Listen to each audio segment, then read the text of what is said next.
If you've ever felt unsure on how to use mudras in your Fusion Bellydance practice, then this video is for you.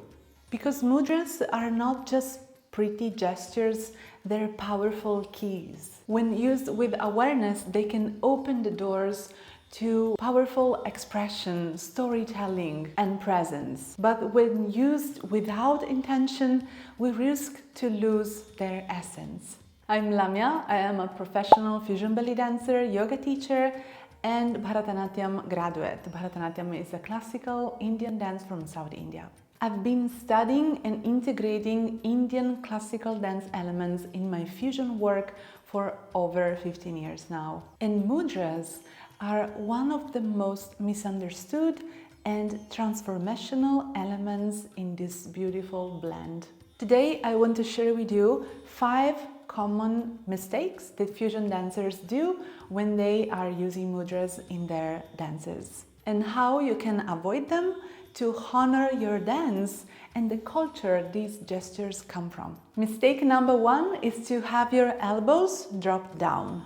In Indian classical dance, we have a precision geometry of the body, and the elbows are no exception. Your elbows are the doors of the upper part of the body, and they're also the throne of your hand gestures. They elevate and hold the mudra in the space. So remember, when you're holding any mudra, to always have your elbows lifted to the sides and never make them drop down. I usually use this expression with my students. Always have air conditioning on your armpits so that your elbows are always open to the sides. When the elbow collides, the whole energetic line of the gestures dissolves. It's like whispering something that you truly believe, but only half-heartedly. So remember, lift your elbow, energize the frame of the mudras, and let the gestures radiate from your center outward. Error number 2 is to hide the mudra. Sometimes we hold the mudra, but it's even hidden behind the body, turned away, or simply unclear. A mudra needs to be seen, like a spotlight of intention. And remember that dance is a visual art, and our deepest intention is to communicate with the audience. So in order to do so, we need to be always aware that our mudras are truly seen by the audience in a way that can communicate their meaning. I have a tip for you, and you can try to record yourself.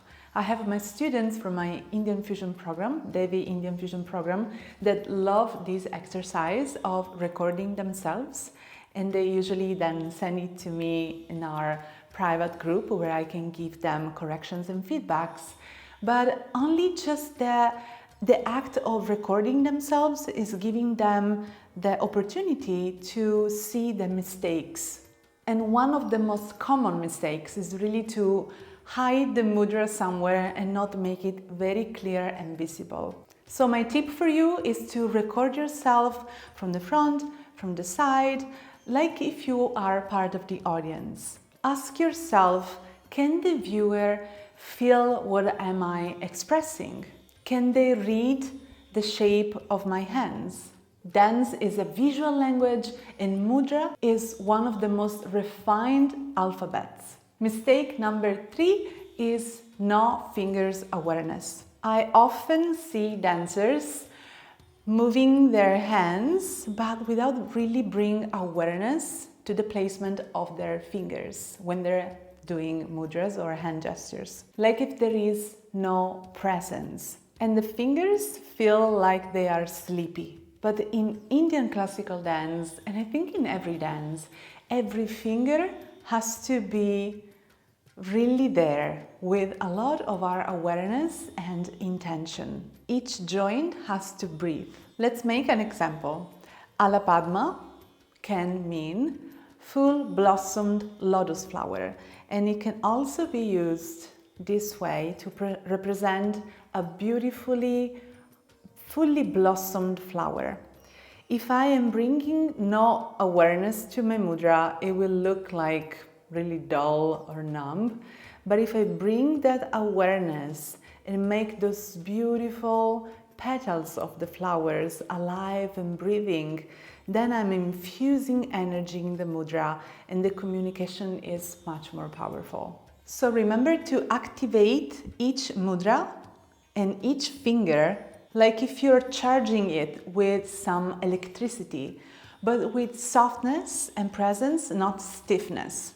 Little tip here is to try drilling your mudras and your movements with the mudras, integrating the awareness of your breath. Breathing deeply or combining it with your yoga pranayama. This trains nervous system awareness into your fingertips as well. Mistake number 4 is to use mudras only as decoration. This is the most common and also the most delicate mistake. Using mudras only because they look cool or they look exotic strips them of their true power. I've seen myself many choreographies or dances where a mudra is just thrown there with a hip combo, I don't know, something like that, and it truly feels like it's disconnected. It's a lot like we cannot blend. I love blending, I love fusion belly dance, but we have to do with love, respect, and understanding. In Indian classical dances,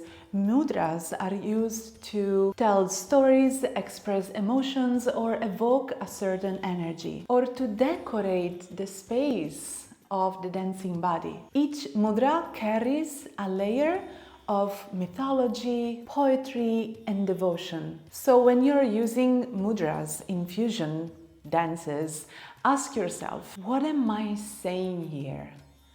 What is the emotion that is emerging with this gesture? And mistake number 5, error number 5 is forgetting the roots. Mudras come from lineages, millennial lineages of dance and yoga and philosophy. They're not just fashion. They're not trends. They are sacred, soulful technologies. It's okay not to know everything. We're all learning. I consider myself an eternal student, and I love this. But when we're using gestures from another culture, then it's our duty to stop, study, and honor the roots. Even a simple gesture like Anjali Mudra, how many times did we see this gesture, holds deep meanings. It can be a greeting, it can be a surrendering, it can be an offering.